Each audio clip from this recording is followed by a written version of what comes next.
At eto nagtutulak si kuya. Boss, na paano yan? Walang ayaw mandar? Gusto mo tulak kita? Para mabilis ka na lang? O sige, tara. Malapit na rin naman. Tara, tulak kita. Eh, may kasama ka pa yata dun eh. Para mabilis. Mahalo lang naman to. Gasolina ako doon, walang gasolina. Saan ba yung gasoline station dito? Ayun lang. Ha? Ito lang. Ay, Shell na?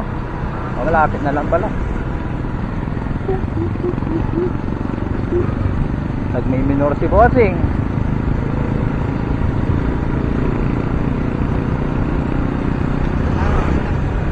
Okay na? Sige, okay na. Sige, sige. Oo, naghintay yung makina mo dun eh. Sige.